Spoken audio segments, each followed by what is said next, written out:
We are live. It is orange and blue today. That means it's Cecil Lammey, Andrew Mason, Denver Broncos football. And Mace, I am excitable and opinionated, but I might just go too far today. Well, that title that you put for the show, that is saucy. That's very saucy. Is RJ Harvey the best running back Sean Payton has ever had? And he hasn't played a game yet? A regular season game? Woo! That's spicy. I was waiting for you to say You're kind of spicy. You're kind of spicy there. Once in a while. It's the Latin blood. I was thinking about this, and you and I are the perfect ones to have this conversation, because as we look at what RJ Harvey did Saturday, and this doesn't have anything to do with Saturday's game. It's a preseason game against Cardinals backups.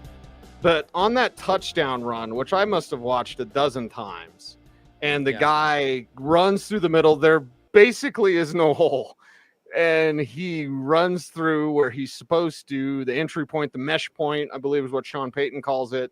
And Mace, he gets that touchdown. This is exactly what RJ Harvey is supposed to do. It's what we've seen him do in practice. He did it in a game for the first time. So I got to thinking about Alvin Kamara's never been a 1,000-yard rusher, and it's not numbers, okay? Because I think Kamara is the best Sean Payton back right now. And if you agree, then, you know, we can talk Reggie Bush, we can talk Mark Ingram, all those guys. But if we just kind of agree initially, Alvin Kamara is the best guy, but he's never had a 1,000-yard season. What if RJ Harvey has those 1,000 yards plus gets those, you know, maybe not 81 catches, let's say 65 catches? What does that look like? And obviously sustain it, all these sorts of things. But I think it just tells kind of the level that Harvey could be on if he runs like he did Saturday. Yeah, I'm not prepared to go there just yet, because I don't know if he's going to get, at least right away, the opportunities to be there. I mean, certainly there's a high ceiling. And if he blossoms as a pass catcher, that's, I think, the key thing. What you're looking at is somebody who has the potential as a pass catcher. It's one of the things they liked about him. But the opportunities were so scarce in college that he's definitely somebody who needs some refinement in that skill set. And then obviously to get on the field as much as you'd like him to, and on the downs that you'd like him to, third down, he's going to have to grow as a pass protector. I mean, it's entirely possible that this year with RJ Harvey, especially early on in the season, you might see him less on third down than perhaps might be optimal for how dynamic he can be, simply because he's coming along as a pass protector, whereas J.K. Dobbins is much more advanced in that skill. And that may affect how they're used. So the potential is there. And I think the other thing is when you saw him kind of find something that wasn't there, or that was there maybe for a split second, isn't this what we were talking about? How you get that opening in wide zone, especially, you get that for an instant, and you have to be able to read it, take advantage of it as it flashes open. You have to be decisive, and that's an area where we've seen palpable growth in RJ Harvey just over the course of this camp.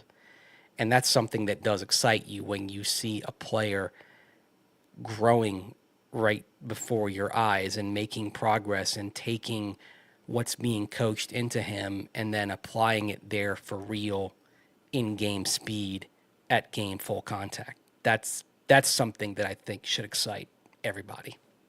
And he's got to go out and prove it. You know what I mean? And I'm giving him until week 6 really to kind of hone the pass protection ability, but he must prove it. The fit is there, and the opportunity might be there, Mace, because I've got about 10 games for J.K. Dobbins this year. Hope everyone stays healthy forever and ever and ever, but just looking at history, I say let's go 10 games. If I get more than 10 games from J.K. Dobbins, I'm going to be super, super, super happy.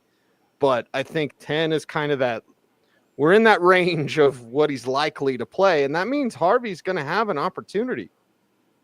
Well, he made it 13 last year. So I mean, obviously he has missed more games than he's played, but he's coming off of a year that he did stay relatively healthy. So maybe that's a sign that he's reaching a point where he's hopefully going to be more durable and sturdier. So that's why I think to myself, what I think the Broncos are probably hoping for, and I think maybe what everyone's hoping for is roughly 75% of the season.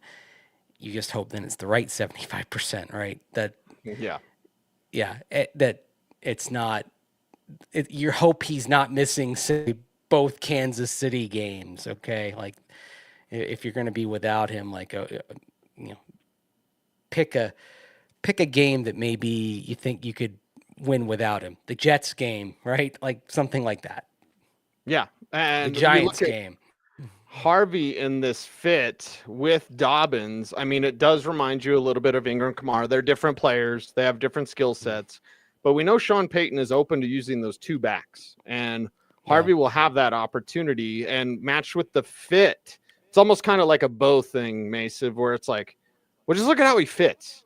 If he's as disciplined as he needs to be in this wide zone, man, that's a sweet fit. More than open to it, he prefers it. Keeps him fresh. I mean, that's what he wants. He wants 1-2 punch or 1A, 1B, whatever you want to call it. It's just a question of, okay, who's 1A, who's 1B? And it's one of those things where it might well invert over the course of the season. It might be Dobbins early as 1A and Harvey 1B, and then it flips.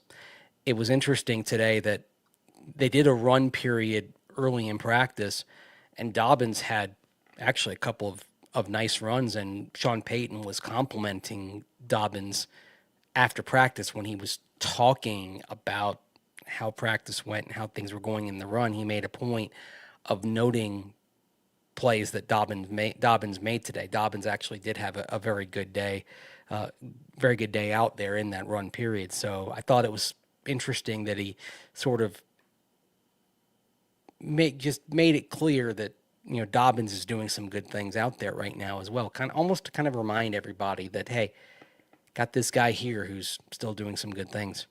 He can be pretty good with Sean Payton. Quickly describe what this week is, because it's kind of an odd week. Now, I won't be out there because we're not broadcasting, but you'll be out there watching the full practice, but you can't report on it the way you can. Regular season, we just see like warm-ups, basically. Okay, so here's the thing. Really, the only difference is we can't report in real time during the practice. Aside from that, it's basically the same. So you go on denversports.com later tonight, you're going to see a report from me. And you go on Denver Sports Facebook right now, and you go on my Twitter and my YouTube, you'll see the stand-up report, about the 5-minute report that you've been seeing through training camp. And you go on Denver Sport, I'll have the written report tonight, of course, kind of breaking down some of the big plays and so forth that happened during the practice. The big difference is we just can't do like the in-practice reports that we've been doing. It all has to wait for the end of practice. That's the biggest difference. It is still training camp. They're not marketing it as training camp, as in there weren't tickets available to the public. But there are still people watching practice. The bleachers were about 75% full today. Like sponsors, VIP, stuff like that? And that's the way it's going to be this week. It was that way Tuesday, Wednesday, Thursday. So there are still people watching the practices. It's just it wasn't open to the public. That is what the Broncos always do this week, this last week. It's open to sponsors and partners. You remember a couple of years ago when they had the Rams in for joint practices. So there were people watching, but they were sponsors. It was not open to the public. So it was kind of in that weird it was that weird gray area. People were there, but it was only a few hundred rather than thousands. And I thought it was rather unfortunate that the joint practices were that week rather than other weeks when fewer people got to see them. But effectively, it's still training camp. And Adam Troutman talked about it this week, today, when he had his press conference, because one of the reporters said, "Oh, it's not really training camp." Like, no, but you're still working hard. They're like, yeah, it's basically still training camp. For all intents and purposes, this week is training camp. It's just not called that from a marketing and promotional and public perspective. But it's still training camp. They're on a training camp schedule this week.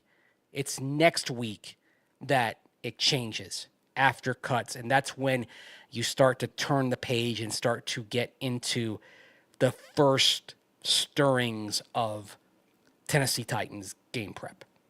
Yeah, game prep. It is time. The Saints game. We're going to talk about that as the week goes on. Mace, it's an interesting week. That's for sure. And we have a lot more to get to, not just from practice, but from what we expect with Nik Bonitto and all that. Yeah. You want to do Loner here? You want to do Bonito? What do you want to do? Let's first talk about.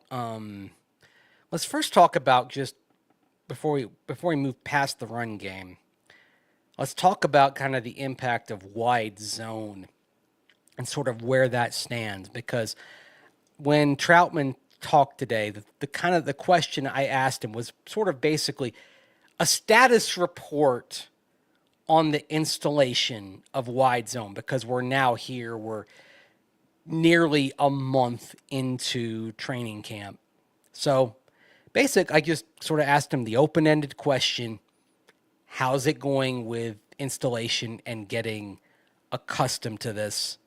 And here's Adam Troutman with about a 1-minute answer, just summarizing how it's going. I think it's been such an emphasis, and I know personally I spent a lot of time on that in the offseason, because that is one of the harder things to do at tight end, is just to open up and run and trust your landmark on these, big Sam linebackers that usually are bigger and stronger than you. It's not a lie. You're playing the best. They're making $40 million a year. Just how it is. So I think it's at every position. Receivers understanding their rules, tight ends trusting landmarks and sprinting off the ball. And then, interior-wise, from tackle to tackle, we've always been pretty good. I know they've had some stuff to work on as well. But yeah, the progression of it's been great, and we're calling it and we're running it. It's not hey, let's focus on this all off season, and then we get to games, preseason or whatever, and it's like, oh, we're not really calling it. We're kind of, doing the same thing we always have done in the run game. So it's good to see that. Obviously, Coach Payton trusted it as well, which is a huge deal because he is the play caller. So, it's been awesome, and it'll help the offense for sure. And continue to get better. Yeah, this is a commitment. Listening to that, this is not something that is just kind of a fly-by-night thing. This is a true commitment to these principles. That's sort of, I think, interesting to note. And it's also, we talk about, okay, there have been fits and starts for this offensive line. And you listen to Adam Troutman talk about basically what he does as a blocker is completely different in terms of what he's having to take on now. And he explained it there about kind of how his job is different. Everybody's job up front changes. The job description changes when you go to wide zone. And basically, they're playing kind of a long game here of having some bumps now to get greater results, especially from the run game as they go forward. What can RJ Harvey do if he's able to take advantage of the things that open up because they go wide zone? What can Bo Nix do out of this? Because one of the advantages of wide zone is when you come off the snap, everything looks the same. So you get that half second to 1 second of hesitation for the defense as they try to read it. And so what does Bo Nix do with that little advantage there, as he's got that little extra half second to second to kind of take advantage of the defense hesitating. I mean, you're playing a long game here as the O-line adjusts and the tight ends adjust to what they have to do. But if everyone gets this thing down pat, what does it look like when they're 6 to 8 games into the season and they've really settled into this? Especially when we know, Quinn Miners is scheme independent, but you drafted Luke Wattenberg for wide zone originally, and you drafted Garrett Bowles originally for wide zone principles back in 2017, and Mike McGlinchey did all this stuff in San Francisco. Like, Right. What happens when I guess the one concern is still Ben Powers, because this probably isn't natural for him. But what does everybody else kind of look like once they really get in a groove? And then with Powers, I think you just kind of hope that, he kind of comes along here and gets more comfortable with this as time goes on. And with a running back as quick as RJ Harvey is, and as he becomes decisive and reads those creases, then, how explosive does he become? By the back half of this season, this thing could be really popping, but it's going to require, I think, some patience on everybody's part, perhaps early in the season. Yeah, wide zone is a big commitment, but it's good. It's good to hear Troutman say that. That's the most important thing that he said in that clip, was like, we're running it, we're calling it. That's the difference. You can install this. They're not going to go away from it. They're not. They're committed to it. Like that.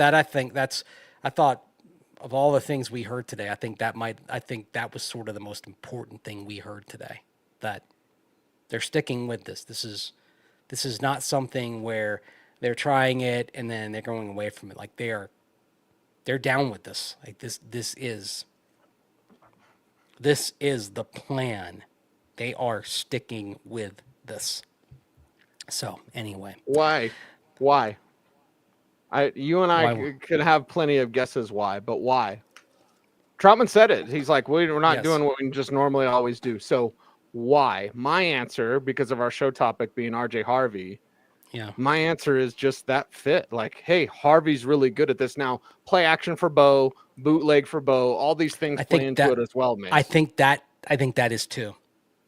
Okay. I think it's that. I think it's also trying to elevate the ceiling of this offense. And I think it's even maybe to some degree Sean Payton kind of looking at what his offenses have been post Drew Brees. They haven't been great post Drew Brees. With Drew Brees, this was his offenses were perennial top 5, top 10. 2021, 2023, 2024. The trend, if you just sit back, if you look where his offense is ranked, and yes, this was a much better offense after the first 4 games last year than it was before, but still, even then, I believe it was 14th in the league in total offense after the first 4 games, which is fine, but Sean Payton's not looking for fine. He's looking for great. Okay? He ain't looking for fine on offense. He ain't looking for 14th or 12th in total offense. He's looking for 1, 2, 3. He's looking for it to be up here, not somewhere in the middle, right? That's not the way he wants to win. So and one thing about Sean Payton is, and he talks about this a lot, is always kind of look at yourself. Always keep evaluating yourself and what you're doing. For somebody who's very, as we've seen this summer, very bold and very confident, there is a certain degree of looking inward and looking at yourself and what you could be doing better. There's a lot of that inside that building too. Yeah, it's not just braggadocio. Yeah. It's not just like hubris. It's actual work and confidence, supreme confidence in who you are and what your plans are. But always asking yourself, what can I do better? What can we do better? Yes. Mm-hmm. Not, and also understanding that just because you had the answers yesterday doesn't mean that's going to be the right answer today or tomorrow. That it's always changing. Yep. That's the NFL. Hey, it's the NFL, not for long, right? That's what they say. Yes, and then that's why you always have to kind of keep churning, keep bringing in new players, keep open to new ideas, new schemes. Keep evolving. We're not meant to stay the Yes. same. Yeah. Like- Always in motion, the future is. That's right. Always in motion is a word from our sponsor. It's RamosLaw.com. Today's episode of Orange and Blue Today is presented by Ramos Law, the official injury law firm partner of the Denver Broncos. Ramos Law was founded by Dr. Joseph Ramos, an attorney and ER doctor, to provide exceptional care to those injured in accidents. With a unique understanding of both medicine and law, the Ramos Law team is built to fight for you every step of the way. Experience the Ramos Law difference. Contact them today at ramoslaw.com. You want to talk Nik Bonitto here? Yeah, back at practice today, doing team period stuff as well. Both he and Dre Greenlaw back.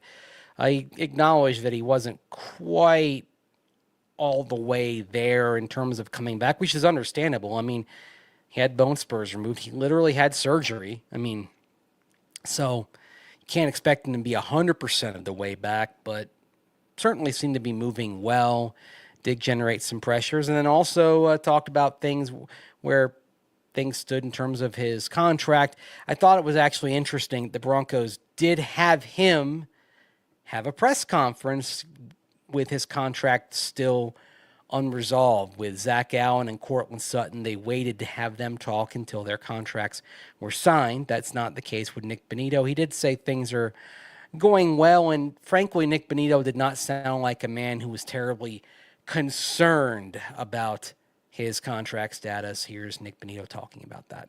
Yeah, man, I feel like they've pretty much, like, through the whole process, like, kept me, like, priority, knowing, they want to extend me, they want me here. It's just about, when they want to get it done and when, we're ready, so. Yeah, very much. How does that compare to the Bonito camp? You were at the football camp, right, for Nik Bonito? Yeah, last month, about a month ago. Persona-wise, about the same, you figure?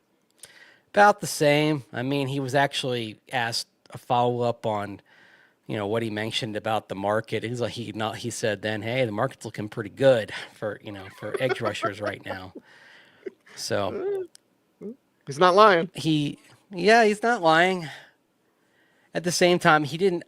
I wondered if he would say anything in regards to perhaps his perspective changing because he had the bone spur in his foot. I mean, does a brush with injury maybe make you think about signing a deal now rather than bet on yourself, as it were? Because, I mean, you can sign a deal now, but then maybe you don't get as much as you would if you waited into the season and you started stacking sacks and maybe you had 15 or 16 or 17. I mean, you sign now, it might not be as much as you could get if you have an even bigger season than you had in the past year. I mean, there's pluses and minuses to each. I mean, there's the whole. I mean, you could not sign a deal and then take out a Lloyd's of London policy or something like that to make sure you're covered. I mean, there's always that sort of thing. But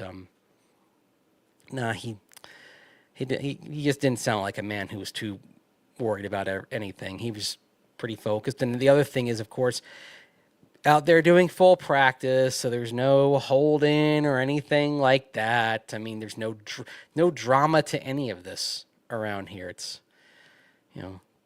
very functional in Broncos country. Not like Washington, not like Dallas. Very little drama. Just ball.